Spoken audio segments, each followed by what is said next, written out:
नमस्कार, मनीषाज मराठी किचनमध्ये आपले स्वागत आहे। आज मी तुमच्यासाठी वाळवणातील एक नवीन रेसिपी घेऊन आलेली आहे, ती म्हणजे साबुदाण्याचे पळी पापड। हे साबुदाण्याचे पापड एकदा बनवले की वर्षभर टिकून राहतात। तिप्पट असे फुलणारे हे पापड आहे। या पापडाला जास्त मेहनत लागत नाही, झटपट तयार होतात। तर चला तर आपण साबुदाण्याचे पळी पापड बनवायला सुरुवात करूया। मी इथे 6 कप पाणी घेतलेले आहे, ते गरम करून घेऊया। पाण्याला चांगली उकळी येऊ देऊया। तोपर्यंत आपण 1 कप साबुदाणा घेऊया। 1 कप साबुदाणा घेऊन तो स्वच्छ पाण्याने धुवून घेऊया। स्वच्छ पाण्याने धुवून घेतल्याने साबुदाण्यावरील वरचा स्टार्च पूर्ण निघून जातो। बघू शकता मी हे साबुदाणा छान असा धुवून घेतलेला आहे।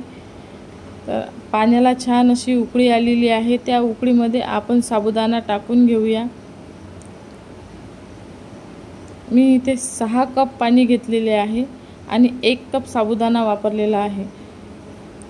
हे प्रमाण पापड बनवण्यासाठी परफेक्ट आहे।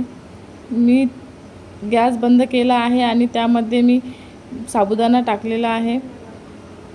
साबुदाणा टाकल्यानंतर आपण झाकण ठेवून रात्रभर साबुदाणा भिजत ठेवूया। तुम्ही बघू शकता सकाळ झाल्यावर साबुदाणा छान भिजलेला आहे। गरम पाण्यामध्ये हा साबुदाणा टाकलेला होता।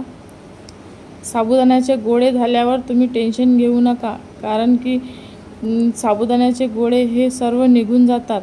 आपण आता साबुदाणा मिक्सरमध्ये वाटून घेऊया। मिक्सरच्या भांड्यात मी थोडा थोडा साबुदाणा काढून घेते आणि मिक्सरमधून बारीक करून घेते। हे पापड झटपट तयार होतात, याला जास्त वेळ लागत नाही आणि याला शिजवा पण लागत नाही। बघू शकता साबुदाणा मी मिक्सरमध्ये बारीक करून घेतलेला आहे। थोडा थोडा करून सर्व साबुदाणा मी मिक्सरमध्ये बारीक करून घेते। साबुदाण्याचा चीक आपला तयार झालेला आहे। या चिकाची कन्सिस्टन्सी तुम्ही बघू शकता, याच प्रमाणात पातळ असला पाहिजे, जास्त घट्टही नको आणि जास्त पातळही नको। 6च एक माप घेतले की आपलं प्रमाण एकदम बरोबर राहते। या प्रमाणाने आपले साबुदाणा पापड खूप छान बनतात, तुटत पण नाही। आता त्यामध्ये आपण चवीपुरतं थोडं मीठ टाकूया। मी इथे 2 चमचे मीठ टाकलेले आहे। ते छान असे फिरवून घेऊया, पूर्ण एकजीव करून घेऊया। साबुदाण्यामध्ये चिकामध्ये पूर्ण मीठ आपले मिक्स झाले पाहिजे। आता आपण पापड टाकून घेऊया। हे पापड आपण पॉलिथिनवर टाकूया, त्यामुळे हे पापड आपले लवकर निघतील। कापडावर हे पापड निघतात, पण असे आपले काचेसारखे होत नाही। पॉलिथिनवर जर हे पापड टाकले तर आपले पापड छान असे काचेसारखे होतील, ट्रान्सपरंट दिसतील। पॉलिथिनला तेल लावून घ्यायचे नाही, तेल लावले तर आपले पापड गोल येणार नाही।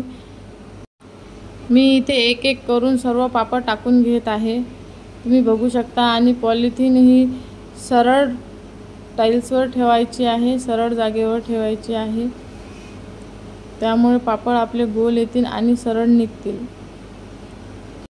हे पापड एकदा केले की 1-2 वर्ष आरामात टिकतात। 1 वाटी साबुदाण्यामध्ये आपण 50 ते 60 पापड बनवून घेऊ शकतो। एका वाटीमध्ये भरपूर असे पापड होतात। वर्षभर 2 वर्ष हे पापड छान टिकतात, वास लागत नाही। तेल लावल्यामुळे थोडा वास येतो, पण आपण पॉलिथिनला तेल बिलकुल लावायचे नाही। आपले पापड असे छान राहतील, पापडाला बिलकुल वास येणार नाही। मी एक एक करून सर्व पापड टाकत आहे, तुम्ही बघू शकता। थोडं थोडं बॅटर घेऊन पापड, छोटे छोटे पापड टाकत आहे। तुम्हाला ज्या आकाराचे पापड पाहिजे तुम्ही त्या आकाराचे पापड टाकू शकता। मी जास्त पसरवायचं नाही पापडाला। पापड टाकताना हळूहळू बॅटर पॉलिथिनवर पसरून घेऊया। हे पापड आपण घरातही वाळवू शकतो, फॅनखाली, आणि उन्हातही वाळवू शकतो। उन्हात हे दिवसभरात छान असे वाळल्या जातात।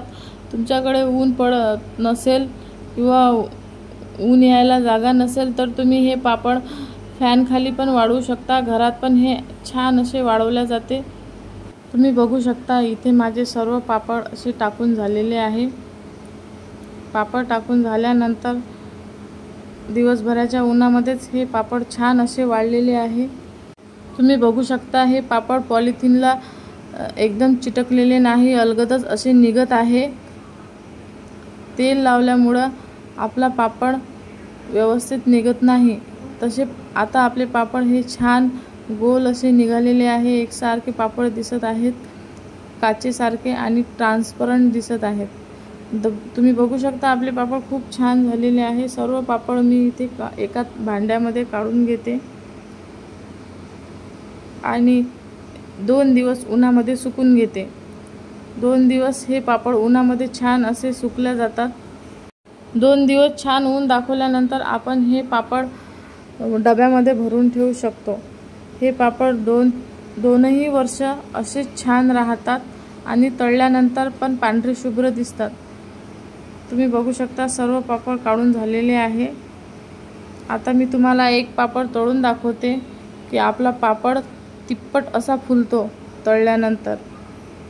तेलामध्ये एक पापड तळून दाखवते, खूप छान असा तिप्पट फुललेला पापड आपला होतो। मी इथे तेल गरम करायला ठेवले होते आधीच, तर त्यामध्ये मी एक पापड टाकते। तुम्ही बघू शकता तेलामध्ये पापड टाकल्याच आपला पापड कसा लगेच फुलून येतो। तिप्पट साईजचा आपला पापड फुललेला आहे आणि पांढरा शुभ्र असा झालेला आहे। तुम्हाला ही रेसिपी कशी वाटली कमेंटमध्ये नक्की सांगा आणि माझ्या चॅनलला लाईक, शेअर, सबस्क्राईब करायला विसरू नका। धन्यवाद।